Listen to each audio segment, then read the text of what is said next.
এবছরে আমাদের বাড়িতে রান্না পুজো 204 বছরে পদার্পণ করলো।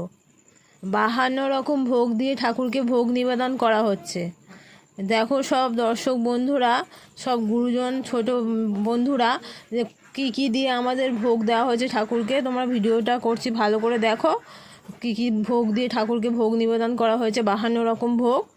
তো ভিডিওটা ভালো লেগে থাকলে তোমরা সবাই আমাদের পাশে থাকবে, লাইক, কমেন্ট, শেয়ার, সাবস্ক্রাইব আর ফলো করে দেবে অবশ্যই, যাতে এরকম প্রত্যেক বছর তোমাদের কাছে ভিডিও শেয়ার করতে পারি আর বলতে পারি আমাদের কী রান্না হয়েছে আর ঠাকুরকে কীভাবে কী ভোগ দেওয়া হয়েছে, কত বছরে পুজোটা হলো। তোমরা তো শুনলে 204 বছরে 2024 সালে আমাদের পুজো হচ্ছে এবছরে। তোমরা সবাই দেখবে আর আমাদের পাশে থাকবে অবশ্যই। আর like, comment, share, subscribe, follow অবশ্যই করে দেবে, যাতে তোমাদের আরও নতুন নতুন ভিডিও আমরা ছাড়তে পারি।